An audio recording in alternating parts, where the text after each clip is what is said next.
안녕하세요, 여러분의 유튜버 돈하우스의 브린입니다. 고인물입니다. 반갑습니다. 반갑습니다. 신축 아파트 요새 하자가 너무 많다고 아주 그냥 뉴스에 그냥 도배가 되고 있는데 깜짝 놀랐습니다. 저도 설마 했는데 와 입이 진짜 어이가 없어서 욕도 안 나와요. 깜짝 놀랐습니다. 그 로머시기 건설사가 지은 캐슬 알죠? 캐슬. 와 캐슬을 한글로 바꾸면 성이에요.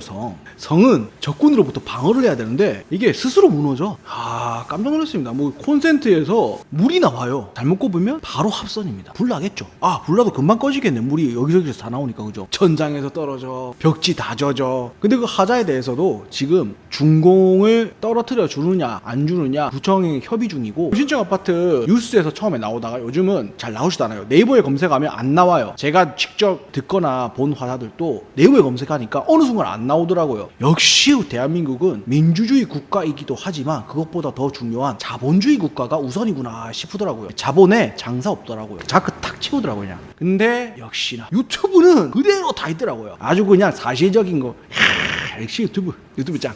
예. 유튜브 검색해보시면 다 나올 거예요. 아이공원 아파트는 그냥 전국 방방 곳곳에서 다 터지고 있더라고요. 지금 하자가. 처음에 말씀드린 그 캐슬도 그렇고 둘 다 1군 브랜드 아닌가요? 1군 뿐이답니까? 그 브랜드 네이밍 파워는 어마어마합니다. 특히 제가 부산 사람이라 부산의 센텀시티에 아이공원은 단지라고 할 것도 없어요. 2개, 3개 동밖에 없는데 금액대가 거의 저 스카이 라운지급입니다. 진짜 엄청난 그게 전부 다 브랜드 네이밍이거든요. 물론 위치라든지 그런 것도 좋긴 하지만 그런 건설사에서 완공해갖고 청약 으로 완판된 아파트가 이제 입주하려고, 입주하기 전에 사전 점검하거든요. 청약 당첨되신 분들이 사전 점검차 방문했는데 글쎄 베란다 난간 콘크리트 그게 90도로 각이 되어 있을 때잖아요. 근데 이게 각도가 60도가 깎여 있어요. 이게 바로 부실공사 아니고 뭡니까? 천장은 내려앉, 복도 벽이 일자로 이렇게 쭉 되어 있어야 되잖아요. 이게 움푹 들어가 있는 벽이 있어요. 아파트 복도 그 엘리베이터 타러 가는 복도에 디자인이냐? 아닙니다. 다른 층은 안 그렇게 되어 있고 그 층만 그렇게 움푹 들어가 있는 게 발견되고 장난이 아닙니다. 장난이. 대한민국이 IT 강국인 거 아시죠? 왜 IT 강국입니까? 어디를 가든 인터넷이 안 되는 곳이 없고 전화가 안 터지는 곳이 없습니다. 진짜 막 오지를 가야지 전화가 안 터지거나 인터넷이 안 됩니다. 근데 IT 강국이 아닌 나라들은요, 우리 집 안에만 들어가도 전화가 안 됩니다. 인터넷이 안 터지고. 특히 아파트 같은 경우는 더 그래요. 건축법상 아파트 외벽 콘크리트 두께가 전파가 못 뚫고 들어오는 두께입니다. 원래는 안 터지는 게 정상이에요. 우리나라가 비정상이에요. 왜? 아파트 지을 때마다 곳곳에 전파 송수신기를 추가로 다 달아요. 지을 때부터. 우리가 잘 몰랐던 건축하시는 대형 건설사들의 배려가 있었기에 우리는 다른 나라와 다르게 비정상적으로 우리 집에서 너무나 자유롭게 통화도 가능하고 인터넷도 5G로 즐길 수 있었던 겁니다. 그런 경험 있으신지 모르겠는데, 이사간 집에 거실에 공유기를 놔두면 작은 방이나 화장실이나 안방 가면 안 되는 때가 있었잖아요. 네, 맞아요. 네, 그래서 통신사에 전화하면 증폭기인가? 네, 그걸 한 개 주면 안 되는 그 방에 넣어놓으면 또 되고 그런 거 있었죠. 그 왜냐면 그게 그 통신사가 기술력이 부족해서가 아니라요, 건축법대로 정확하게 건축을 하면 거주할 수 있는 모든 집은요, 벽 두께가 다 이 전파라든지 와이파이가 못 뚫고 들어가요. 그래서 안 되는 게 정상이에요. 그게 정상. 대단지 아파트 같은 브랜드 네이밍이 높은 아파트 같은 경우에는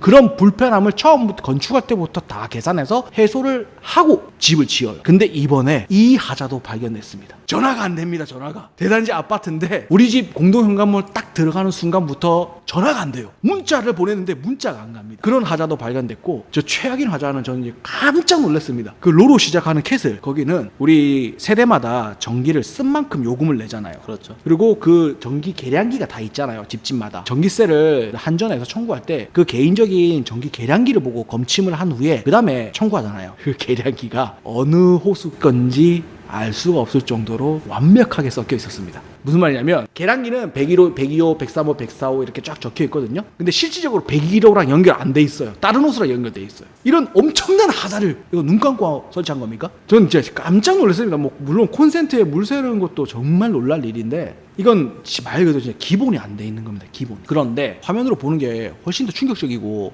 더 임팩트 있고 더 재밌잖아요. 근데 제가 말로 이렇게 설명하는 이유는 이런 일이 왜 발생했느냐에 대해서 말씀드리고자 시작을 했는데 서론이 너무 길어서 죄송하고요. 네, 본론으로 들어가서 왜 이런 일이 발생하느냐. 지금 현재 완공돼가지고 준공을 기다리고 있거나 청약 당첨되신 분들이 잔금을 내고 입주만 하면 되는 그런 시기에 있는 대부분의 브랜드가 있던 없던 신축 아파트들 같은 경우에는 공사 시작하기 전에 예상 금액 책정 같은 거를 대부분 최소 3년에서 5년 전에 한 겁니다. 근데 그 사이에 무슨 일이 있었느냐. 엄청난 건축 자재 인플레이션이 있었습니다. 왜 엄청나다라는 단어를 제가 썼냐면요. 제 주변에 건축주들도 꽤 많으세요. 그리고 대기업에 이제 종사하시는 분들도 몇 분 계시고 그런 분들의 직접적인 체험, 경험담이 아니라 체험담. 왜냐하면 지금도 체험을 하고 계세요. 그분들은 사놓은 땅을 그 위에 건물을 못 올리고 계세요. 무서워서. 그런 분들의 체험담을 들은 결과 최하 30%, 많게는 예전에 3년 전에 짓기 시작할 때 예상했던 그 분양가대로 그대로 팔잖아요.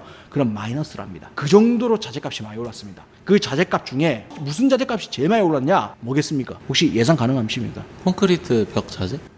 저도 그랬습니다. 원자재 값이 많이 오를 거라고 예상했어요. 왜냐하면 원자재는 전부 다 수입하잖아요. 우리나라는 건축 원자재가 거의 자체 생산이 거의 안 되거든요. 토사가 자체 공급되는데 외국계 더 싸요. 왜냐면 우리나라 토사는 너무 질이 좋아하고 또 비싸요. 그래서 항상 프리미엄이 붙어요. 그 건축도 똑같습니다. 음식도 그렇지만. 그래서 원자재값, 석유값도 오르고 뭐 그랬을 거니까 외국에서 오는 게 비싸서 그럴 거라 생각했는데 사실은 인건비가 제일 많은 영향을 미쳤다고 합니다. 그러다 보니까 저는 그 말만 들었을 때는 또 이거 그냥 약 파는구나. 어디서 나한테 영어 하나? 막 이런 생각했어요. 왜냐하면 인건비는 핑계대기 나름이거든요. 이제 원자재 값도 오르고 그러다 보면 인력 인건비를 다 올린답니다. 그 조금씩 오르는 게 자재값이 많이 오르는 만큼 그것도 그 조금씩이 좀 더 많이 올리고 하다 보니까 지금 3년이나 5년 전에 짓기 시작한 건물 완공돼갖고 지금 입주하려는 아파트들 그 사이에 엄청난 원가 상승으로 인해서 대형 중견 건설사들이 부도 위기에 봉착해 있고 4, 5년 전에 한 약속 건설사들이 지킬 수 없을 지경에 이르렀던 겁니다. 그 사이에. 그러다 보니 어떻게 했습니까? 한번 약속은 했고 약속을 지키긴 해야 되겠는데 겉보기에만 아파트인 겁니다. 들어가면 이건 아파트가 아닙니다. 하자 덩어리 건물인 겁니다. 지금 현재 준공을 내줄 수 없을 정도로 준공을 내줄 수 없다는 말은 사람이 살 수 없는 집이란 뜻입니다. 준공을 내주는 거는요. 법에 정해져 있는 법 테두리 안에 사람이 살 수 있는 집을 정확하게 다 건설했을 때 오케이 준공 땅땅땅 내려주는 겁니다. 그럼 그때부터 등기를 칠 수 있습니다. 팔 수 있다는 뜻이죠. 준공이 안 떨어졌다는 건 음식물로 비유하자면요. 판매 불가 식품인 겁니다. 판매 불가 식품 사 먹겠습니까? 안 사 먹죠. 만약에 근데 이 돈가스를 3개월 전에 이 돈가스 다 만들어지면 내가 당장 사 먹을 거니까 우선 돈부터 냈어요. 근데 3개월 후에 돈가스가 만들어졌어요. 근데 그 돈가스가 먹을 수 없는 돈가스래요. 어떻게 하시겠습니까? 다시 돈 달라고 해야죠. 돈은 못 주겠답니다. 근데 먹을 수 있는 돈가스로 만들어 주겠답니다. 언제까지인지는 모르겠답니다. 그럼 너무 화날 것 같은데. 지금 그 높은 금액에 최고의 브랜드라고 믿고 있었던 아파트를 청약 받으신 사람들이 처한 상황이 바로 그런 상황이에요. 살 수도 없어요. 다들 지금 뭐 부모님 집에 가 계시고 모텔에서 지금 숙식을 해결하고 계시고 건설사에서 하는 말은 자기가 직접 고치면 사실상 훨씬 더 싸게 고칠 수 있거든요. 근데 자신들이 고칠 엄두도 못 내서 내가 피해 보상금 얼마 줄 테니까 네가 알아서 고치고 들어가서 사세요라고 하는 것도 있고 기다려달라 하자 다 해주겠다 준공만 먼저 내달라라는 것도 있고 지금 현재 상황이 최악입니다. 최악. 좀 기다려달라 준공만 떨어지면 내가 다 해결해주겠다라는 업체는 어떤 심보냐면 모르겠고 준공 떨어지면 나 법적으로 돈 받고 팔 수 있으니까 나 그 팔고 돈만 챙기고 배째라 하겠다라는 심보일 확률이 높고요. 그래도 이미지가 있는데. 네. 지금 이미지가 안 중요한 게 부도 직전인 중견 대기업 건설사들이 지금 많습니다. 이제 망할 건데 이미지가 뭐가 중요합니까? 우선 살리고 봐야죠. 그러다 보니까 배째라 수준인 상황인 거예요. 신축 아파트들이. 사실상 희망을 가지지 마시고 우리가 할 수 있는 건 뭐냐? 어떤 지역에 어떤 아파트 어떤 브랜드가 지금 현재 그런 상황에 놓여 있었는지를 기억해야 됩니다. 그래야지 3년이 지나고 5년이 지나고 10년이 지나도 그 아파트를 피할 수 있습니다. 제가 말씀드린 하자 보수들이 단순한 것들이 아닙니다. 근본적으로 골격을 다 바꿔야지 다 보수가 되는 그런 엄청난 돈이 들어가는 차라리 허물고 다시 짓는 게 더 나을 정도의 하자들입니다. 그런 아파트가 지금 하자가 발견됐는데 나중에 시간이 지나서 좀 잠잠해졌다? 그거는 아파트에 그 사시는 사람들이 울며 겨자 먹기로 불편함을 감수하면서 사시다가 나중에 내가 꼭 제값 받고 팔아야지 이 각오로 그냥 버티기 하고 있는 것 뿐입니다. 그 뭣도 모르고 다시 끝난 모양이네 하고 들어갔다가는 피해를 보는 피해자가 발생할 수 있습니다. 반드시 기억하셔야 됩니다. 그러라고 제가 지금 유튜브를 찍어서 알려드리고 있습니다. 반드시 기억하셔야 됩니다. 네. 제가 알고 있는 것들을 다 이렇게 일일이 열거를 해드릴 수가 없어요. 보이든 본이 아니든 간에 먹고 살아야 되고 그분들에 비하면 저는 모기 수준의 사람이기 때문에 잘못했다가는 조용히 하고